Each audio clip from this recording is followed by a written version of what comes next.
आइए तो आप सभी का एक बार फिर से स्वागत है हमारे study art YouTube channel.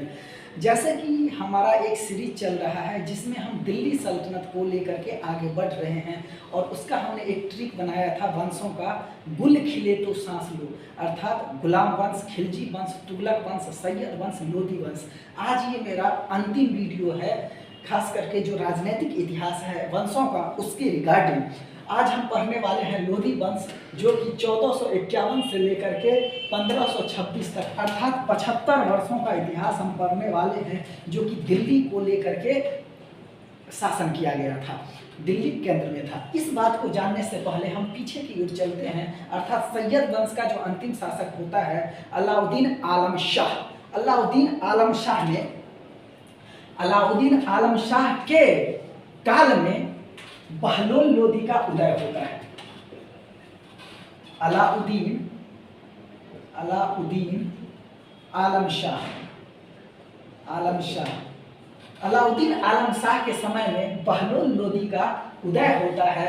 Alauddin आलम शाह को बदायूं क्या होता है, बहुत जान से ज़्यादा पसंद आ जाता है और वही अपने मृत्यु तक अर्थात 1451 तक वो वहीं रहता है जब तक कि उसका मृत्यु ना हो जाए। और इस बीच में जब राज्य में आंतरिक कलह होता है तो ये जो है बहलोल लोधी एक अफगान सत्ता की स्थापना कर लेता है और इस प्रकार से प्रथम अफगान सत्ता यानी कि लोधी वंश का नींव डाल देता है। और ये व्यक्ति कोई और नहीं बल्कि बहलोल लोधी ही होता है। तो उसी बहलोल लोधी के बारे में पढ़ना है।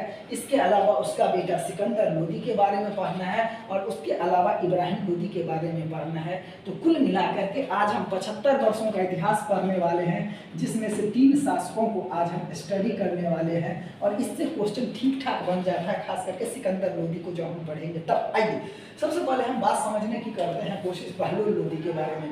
बहलोल लोधी जो था प्रथम अफगान सत्ता राज्य की स्थापना करता है इंडिया में और ये जो होता है साहूखेल जनजाति को बिलोंग करता है। याद रखिएगा, क्वेश्चन पूछता है किस जाति को या जनजाति को बिलोंग करता है, साहूखेल। बाबू जब हम तुर्की पढ़ा रहे थे, जो तुर्की आक्रांता, गजनवी, उसके बाद गोरी हुआ, फिर हम देखें तो इलवरी वंश का स्थापना होता है, जैसे ऐबक हुआ, इल्तुतमिश हुआ। तो ये सब क्या था, तुर्की एक जाति थी। उसी प्रकार से अरब क्या था, एक जाति था। उसी प्रकार से साहूखेल क्या है, एक जनजाति है। बाद में ये सभी ने इस्लामों को स्वीकार कर लेता है और जैसे ही कोई व्यक्ति किसी धर्म दूसरे धर्म को मानने वाले लोग इस्लाम का स्वीकार करता है तो इस्लाम में पहला ही फंडा होता है कि उसका प्रोलिफरेट करना है, उसको प्रचारित करना है, प्रसारित करना है। तो ये भी व्यक्ति बहलोल लोधी जो है अब साहूखेल जनजाति से ये बनता है, मुसलमान बनता है और मुसलमान बनने के बाद ये प्रथम अफगान व्यक्ति रहता है जो कि अफगान सत्ता का यहाँ पे नींव डालता है। और इस प्रकार से इसी क्रम में इतिहास को हम समझने की कोशिश करते हैं। बहलोल लोधी का अगर हम राजनीतिक इतिहास की बात करें तो सबसे पहले जौनपुर के शासक रहता है हुसैन शाह सरकी। हुसैन शाह सरकी को ये हराता है और वो जौनपुर जो राज्य है उसको अपने अधीन कर लेता है बाबू। जैसे कि MBT मोहम्मद बिन तुगलक, उसके बाद फिरोज शाह तुगलक। इस समय में क्या होता है, राज्यों का बिखराव होने लगता है। तो इसी क्रम में MBT के समय में हम देखते हैं कि विजयनगर, उसके बाद बहमनी साम्राज्य, और बहमनी साम्राज्य में हम देखते हैं कुल 5 मुस्लिम राज्य रहता है, बीजापुर, गोलकुंडा, अहमदनगर, बरार और बीदर। उसी प्रकार से फिर फिरोज शाह तुगलक के काल में हम देखते हैं कि जौनपुर, फिर हम देखते हैं मालवा। ये सभी राज्य क्या होते हैं, छिटक जाते हैं, अलग हो जाते हैं। तो उसी जौनपुर का शासक रहता है हुसैन शाह सरकी, जिसको कि बहलोल लोधी ने अपने में मिला लेता है और ये दिल्ली की सत्ता को प्रचारित करता है। इसके अलावा बहलोल लोधी के कार्यों को देखें तो जब जीत जाता है तो उन्होंने खुश होकर के चांदी का सिक्का चलाता है और ये चांदी का सिक्का बहलोली प्रकार का चांदी का सिक्का होता है। क्वेश्चन पूछा हुआ है, यही कई बार क्वेश्चन पूछा है कि बहलोली प्रकार का सिक्का किसने चलाया, तो बहलोल लोधी ने चलाया। कब चलाया, तो ये जब जीत जाता है, जौनपुर के शासन हुसैन शाह सरकी को पराजित करता है, तब ये चलाता है। और साथ ही यहाँ पे ये भी बात याद रखना है, यह एक चांदी का सिक्का होता है। किस चीज का, चांदी का सिक्का होता है। जैसे हमने इल्तुतमिश के बारे में पढ़ा था तो वहाँ पे बताया था चाट के जीत। अब बाबू देखिए, टांका होता था टॉ से होता है टंका, और चाक है ना, चांदी का टंका होता था और तांबे का जीतल होता था। चांदी का टंका और तांबे का जीतल। उसी प्रकार से ये जो है बहलोली प्रकार का सिक्का ये चांदी का है। तो हम चाट के जीत उसमें या ट्रिक बनाए थे इल्तुतमिश के समय में, चांदी का टंका और तांबे का जीतल, ये दो प्रकार का सिक्का इल्तुतमिश ने चलाया था। कई बार ये क्वेश्चन पूछा हुआ है। उसी प्रकार से बहलोली प्रकार का सिक्का बहलोल लोदी ने चलाया था, और ये सिक्का कैसा था? चांदी का सिक्का था। ये क्वेश्चन का फॉर्मूला है। इसके अलावा ग्वालियर के शासक राय कर्ण, या इसी का नाम रहता कीर्ति देव, इसको ये पराजित करता है और 80 लाख रुपया नजराना प्राप्त करता है। कितना? 80 लाख रुपया नजराना प्राप्त करता है, और ये इसी यहाँ जीतता है। इसके अलावा जब ग्वालियर विजय से ही वापस लौट आ रहा होता है तो हम देखते हैं कि रास्ते में बीमार हो जाता है, और 1489 ईस्वी में दिल्ली में आते आते इसकी मृत्यु हो जाती है। और कुल मिलाकर के इसका जो एक चैप्टर है यहीं पे एंड हो जाता है। तो इस मतलब बहलोल लोदी के विषय में हमको जानना है कि अलाउद्दीन आलम शाह के समय में इसका राजनीतिक उत्थान होता है, अर्थात सैयद वंश के अंतिम शासक के समय में इसका उत्थान होता है। लोदी वंश की स्थापना करता है, प्रथम अफगान सत्ता की नींव इंडिया में डालता है। इसके अलावा जौनपुर के सरकी शासक हुसैन शाह सरकी को हराता है, बहलोली नामक चांदी का सिक्का चलाता है, ग्वालियर के शासक राय कर्ण या कीर्ति देव को हराता है, 80 लाख नजराना लेता है। इन सभी बातों को जानना है। साथ ही एक लेखक है तारिक-ए-दौदी के लेखक अब्दुल्ला इसके बारे में लिखता है कि ये अब्दुल्ला इसके बारे में लिखता है कि सामाजिक सम्मेलनों के अवसर पर कभी भी सिंहासन पर नहीं बैठा। मतलब बहलोल लोदी जो है सामाजिक सम्मेलनों के अवसर पर कभी भी सिंहासन पे नहीं बैठा है। तो क्या क्या है? ये जब भी कभी सरदार खड़ा रहता था तो ये भी खड़ा रहता है। अगर आम भी सम्मेलन होता है तो ये गलीचे में जाकर बैठता था। तो कुल मिलाकर के कहें तो अपने राज दरबार में ये जो है सरदारों को बहुत ज़्यादा इज्जत देता था। कहने का मतलब है कि अगर ये चाहता नहीं था कि हमारे राज दरबार में किसी भी प्रकार का आंतरिक कलह हो, फलस्वरूप ये जब सिंहासन पे बैठता अभी था जब एक आम दरबार लगती थी तब, अदरवाइज ये नाही के बराबर बैठता था। अगर सरदार खड़े रहते थे तो ये खुद भी खड़ा रहता था। अगर आम सम्मेलन भी होता था तो सिंहासन पे ना बैठ के एक गलीचा पे बैठता था। गलीचा मछिया टाइप का होता है जिसपे लोग बैठता है, कम घर में हम सबके घर में रहता है गलीचा, तो उसी पे बैठता था। तो ये तारिक-ए-दौदी को रखना है याद। अब्दुल्ला इसके लेखक हैं और इससे हमको इसके बारे में जानकारी मिलती है, खास करके लोदी वंश को जानने के बारे में। आइए आगे चलते हैं। बहलोल लोदी का दूसरा मतलब बहलोल लोदी का बेटा होता है सिकंदर लोदी। इसके बारे में हम समझते हैं। सिकंदर लोदी, जब बहलोल लोदी की मृत्यु हो जाती है 1489 ईस्वी में, तो सिकंदर लोदी 1489 ईस्वी में गद्दी पे बैठता है। और कुल मिला के देखें तो 1489 से 1527 अर्थात ये 28 वर्ष ये शासन करता है। और इसके काल में इतिहास में बहुत सारे क्वेश्चन बनते हैं जहाँ से आपको पूछा जाएगा। सबसे पहली बात, बाप रहता है सब दिन इसका क्या? तो कभी सिंहासन पे नहीं बैठा, समझ रहे हैं। और ये बाप अपने से ज्यादा सरदारों को इज्जत देता है। क्यों? राज्य में कलह न हो जाए। अमीरों को इज्जत देता है। क्यों? राज्य में कलह न हो जाए, क्योंकि कलह हो जाएगा तो दबाना मुश्किल हो जाएगा। और अभी जो हम नई राज्य को स्थापित किए हैं वो हमारा राज्य बिखर जाएगा।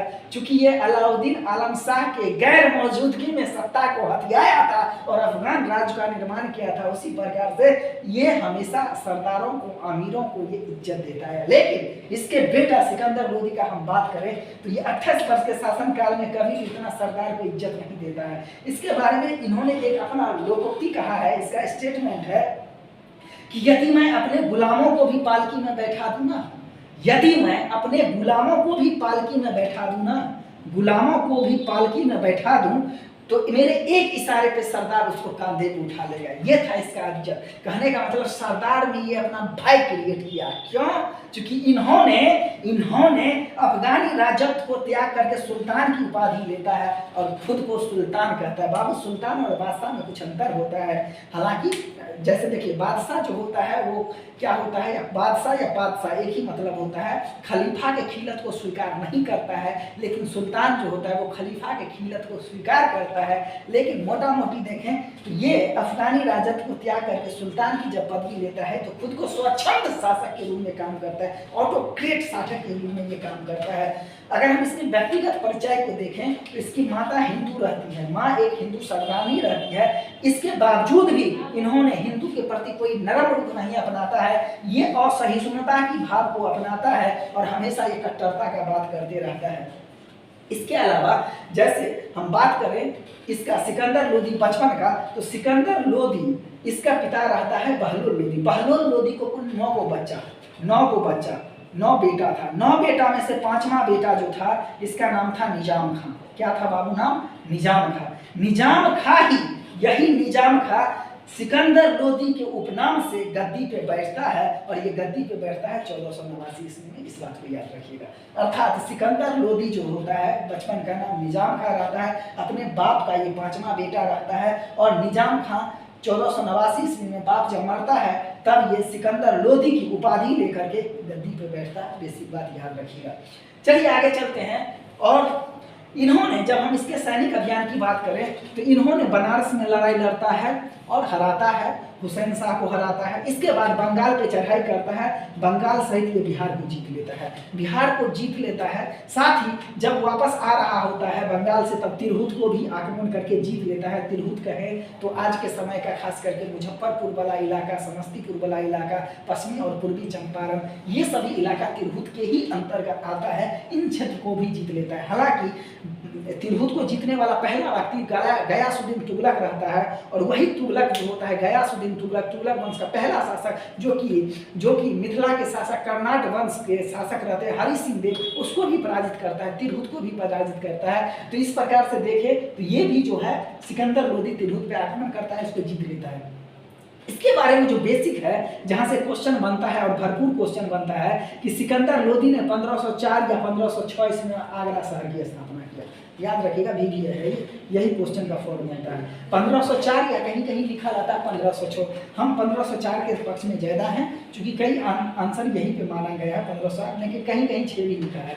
तो ये सिकंदर लोदी आगरा शहर की स्थापना करता है। इसको आगरा शहर की स्थापना करने की पड़ी क्यों रहती है, समझिएगा ध्यान से।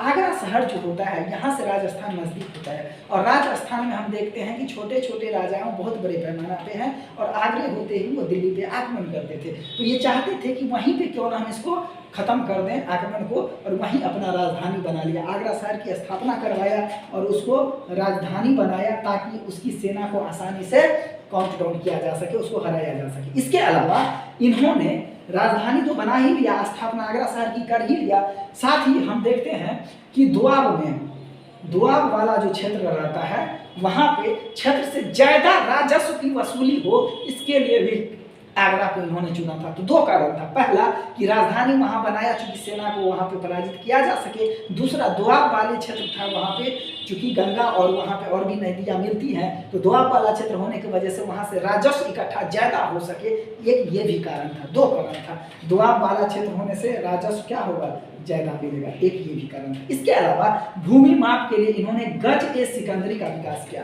इसका बात किया, गज ए सिकंदरी का बात किया। और गज ए सिकंदरी की बात हम अगर करें तो कुल मिलाकर के देखें तो ये जो है यह 34 इंच 30 से 33 इंच का होता था और कुल मिलाकर उंगली में बात करें तो 39 उंगली के बराबर होता था।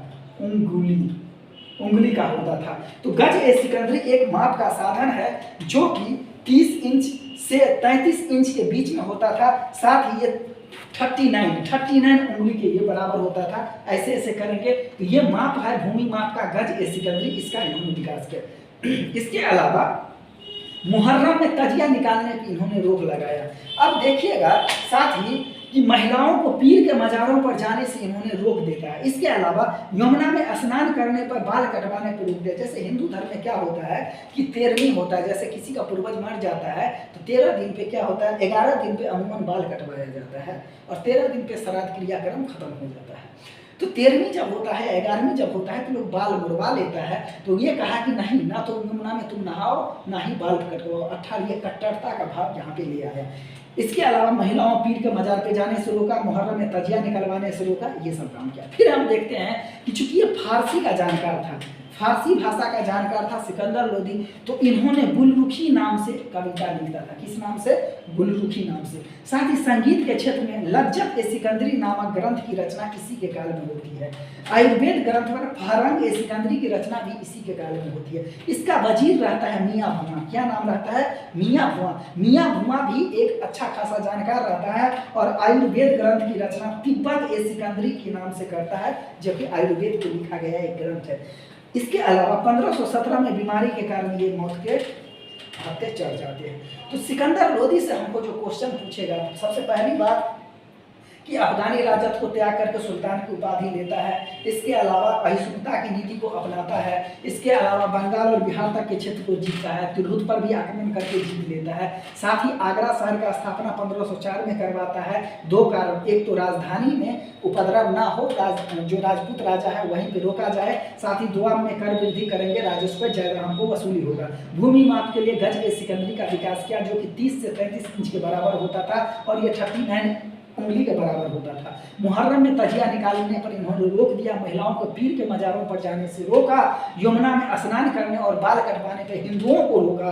फारसी भाषा का जानकार था। गुलरुखी नाम से कविताएं लिखता था। संगीत ग्रंथ लज्जत ए सिकंदरी की रचना इसी काल में होती है और वेद ग्रंथ फहरंग ए सिकंदरी की भी रचना इसी काल में होती है। और इसके वजीर मियाँ भुआ था, जो कि तिब्बत ए सिकंदरी नाम की रचना किया, जो कि आयुर्वेद का ग्रंथ है। और 1517 में बीमारी के कारण इसका मृत्यु हो जाता है। तो इस प्रकार से लोदी वंश के दो शासक बहलोल लोदी और सिकंदर लोदी को हमने पढ़ा। अब हम पढ़ते हैं इब्राहिम लोदी के बारे में। ये अंतिम शासक रहता है और 1517 से लेकर के 1526 तक कुल मिलाकर के 9 वर्ष का ये शासन करता है। इसके शासनकाल में कुछ सैनिक अभियान होते हैं, जैसे कि सबसे पहले जब गद्दी पर बैठता है तो 1 साल बाद जोसिया के लिए ग्वालियर को जीत लेता है।